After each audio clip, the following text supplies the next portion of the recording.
Ready అండి.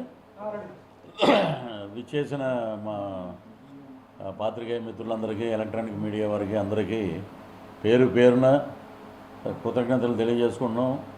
నాకు cinema కానీ రాజకీయంగా కానీ ఎక్కడైనా సరే నన్ను సపోర్ట్ చేసేది మీడియా మిత్రులే. సో జన సైనికుడుగా ఫస్ట్ టైము నేను ఇక్కడ మీ సమక్షంలోకి రావడం, మీతో మాట్లాడటం ఇదే ఫస్ట్ టైము.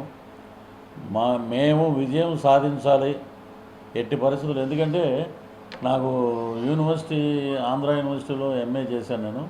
ఆంధ్ర యూనివర్సిటీ చుట్టుపక్కల ఉన్నటువంటి అటు శ్రీకాకుళంలో కానీ, ఇటు విజయనగరంలో కానీ, వైజాగ్లో కానీ ఎక్కువ మంది మా మిత్రులు ప్రొఫెసర్లుగా, చాలామంది రైతులు, చాలా రకాల వ్యాపారాల్లో అలా సెటిల్ అయిపోయిన వాళ్ళు ఉన్నారు. ఎక్కడికి వెళ్ళినా అంటే మొన్న 3 జిల్లాలు వెళ్ళొచ్చాను నేను. వెళ్ళొస్తే చూస్తే కూటమి అభ్యర్థులు, ఇప్పుడు గుంటూరు కారం సినిమాలో పాఠం చూసారు, కుర్చీ మడత పెడతారని. ఆంధ్రప్రదేశ్ రాజకీయాలు అలాగే మడత పెట్టి బటన్ రెడ్డిని ఇంటికి పంపించే రోజు దగ్గరలో ఉందండి, మీరు ఎక్కువ కంగారు పడకండి అని చెప్పి చెప్తూనే ఉన్నారు. ఎక్కువ ఎండలో తిరగకండి మీరు అని చెప్పి ఇదే మాట గట్టిగా వినిపిస్తుంది. ఎక్కడ చూసినా కుర్చీ మడత పెట్టండి, మేము మడత ఈసారి 2024 వర్డిక్ట్ చాలా అద్భుతంగా ఉంటుంది. శ్రీకాకుళంలో మెయిన్ ఏంటంటే 7 రోడ్ జంక్షన్ అని ఒకటి ఉంది. భిక్ష పెట్టిన నందమూరి తారక రామారావు గారి దగ్గర భిక్ష పెట్టిన రాజకీయ భవిష్యత్తు ఇచ్చినటువంటి చాలామంది అన్ని రకాల పార్టీలు మారి ఈ రోజున వైఎస్ఆర్సీపీ వైపు కొంతమంది ఉండి వాళ్ళు మాట్లాడే మాటలకి సరిగ్గా సమాధానం మా కూనరవి చెప్తాడు, స్పీకర్ తమ్మినేని సీతారాం గారు. కూనరవి అద్భుతమైన మెజార్టీతో గెలుస్తాడు. అక్కడ అభ్యర్థులందరూ అక్కడ ఇంచుమించు ఉన్న ఒకచోట ఏది పాలకొండ, ఒకచోట అద్భుతమైన విజయం ఉంటుందండి. మళ్ళీ ఊహించరు ఎవరు, అలాంటి విజయాలు ఉంటాయి. సో నేను చూసిన సర్వే, ఇప్పుడు చాలామంది అంటారు ప్రశాంత్ కిషోర్ సర్వే అంటే ఆడికి బాగా డబ్బులు ఇస్తారు, మాలాంటి వాడికి డబ్బులు ఇవ్వరు, అంతే తేడా అదే. Prashant Kishor survey number 1. ఎందుకంటే అతను బీహార్ ఈ పక్కన ఉన్న అన్ని చోట్ల అతనే ఉన్నాడు. అతను గవర్నమెంట్లో క్యాబినెట్ ర్యాంక్ ఉంది. అతన్ని ఏదన్నా అంటే ఆడి కుర్చీ మడత పెడతాడు వీళ్ళని, వైసీపీ వాళ్ళని. ఆడి మీద ఏదో అవాకులు జవాకులు పాడుతున్నారు. ఉన్నట్టు చెప్పే క్లీన్ ఇమేజ్ ఉన్న వ్యక్తి ఎవరంటే ప్రశాంత్ కిషోర్. వీళ్ళకి అయిపోయిందండి, టైం దగ్గర పడిపోయింది. ఇప్పుడు ఎప్పుడైతే 175 అని విర్రవీగుతున్నారో, అటు 5 తీసే మధ్యలో 7 తీసేసాం అనుకోండి, 15 ఉంటుంది. పోనీ ఇటు 5 తీసేస్తే 17. అంతకుమించి వీళ్ళకి ఎక్కువేమి రావు. మేము చూస్తూనే ఉన్నాం, మొన్న పిఠాపురంలో ఎలా పంపించారో కన్నబాబు గారిని. అక్కడ ఎక్కడ చూసినా ఎలా ఉందంటే అద్భుతంగా ఈసారి ఇప్పుడు చంద్రబాబు నాయుడు గారు వచ్చి మహిళలు, రైతులు, చిన్న వ్యాపారాలు చేసుకున్న రోడ్డు సైడ్ ఉన్న టీ షాప్ వాళ్ళు వృద్ధులు ఏం చెప్తున్నారంటే, అయ్యా ఇప్పుడు చంద్రబాబు నాయుడు గారు వస్తారు, ఈసారి కూటమి అద్భుతంగా బ్రహ్మాండంగా పరిపాలిస్తుంది.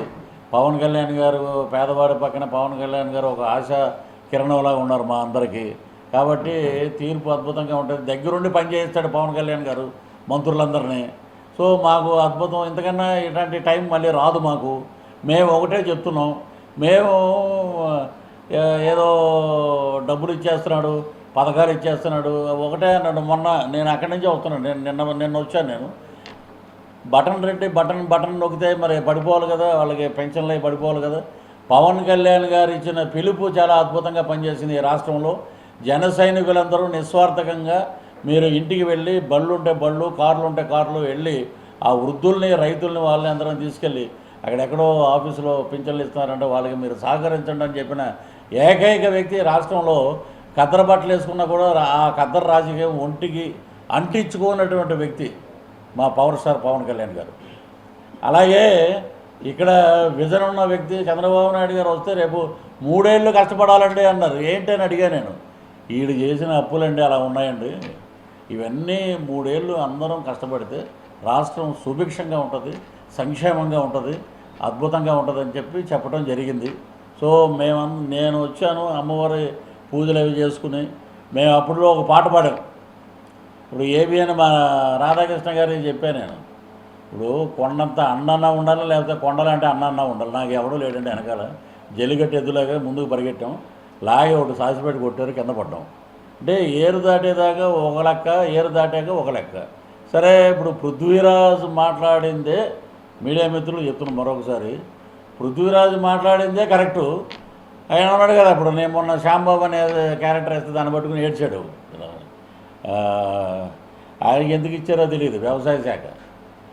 సంజన సుకన్య నువ్వు వై నాట్ 175 అని అంటే అతను తప్పు అని అంటలేదండి. అతనికి ఒక ఉద్యోగం ప్రిపేర్ చేసుకున్నాడు, డ్యాన్స్ వేయటం కెమెరా ముందు సంక్రాంతి సంబరాలకి వాటికి డ్యాన్స్ వేయటం మొదలు పెడితే రేపు పొద్దున్న మేము మా గవర్నమెంట్ వచ్చాక సంక్రాంతి సంబరాలు వేస్తే పాపం ఎక్స్ మినిస్టర్ కదా 1,00,000 ఇద్దాం అలా పేమెంట్ అని చెప్పి మేము పిలుస్తాం. అతను సెట్ అయిపోయాడు అతను. ఇక నగిరి వచ్చేటప్పటికి నగిరిలో నేను ఇంటర్మీడియట్ వరకు శ్రీకాళహస్తిలో చదివాం. స్వీట్లు పంచి టపాకాయలు కాల్చి ఎలా అందో చూసారు, అలాగే కొత్త భాషలు చెప్పారు గుడ్ మార్నింగ్. ఆవిడ మటుకు ఘోరంగా వెళ్ళిపోయే ఫస్ట్ క్యాండిడేట్ ఆమె. సో ఇవన్నీ ఏంటంటే ఇన్ని దుర్మార్గాలు పెట్టుకుని పైకి ఏంటంటే మేము చాలా గొప్పవాళ్ళం, చాలా ఉన్నతులం. ఇప్పుడు పృథ్వీరాజుదే కరెక్ట్ అంటే మరి అంబటి రాంబాబుది ఏమైంది, అవంతి శ్రీనివాస్ ఏమైంది? ఇంకో దరిద్రం ఏంటంటే వరలక్ష్మి వ్రతం రోజు నాకు యూఎస్ నుంచి ఫోన్ చేశారు ఒక 2 ఏళ్ళ క్రితం. ఒరే కొంచెం ఇంట్లో ఆడవాళ్ళందరినీ కూడా టీవీ చూడొద్దురా నేను. ఏమో ఈ దరిద్రం వాళ్ళు వైసీపీలో ఉన్న వాళ్ళు అంటారు, అయ్యే ఇది మా వాడిది కాదు. మీ వాడిది కాదంటే మీరు చూసారా?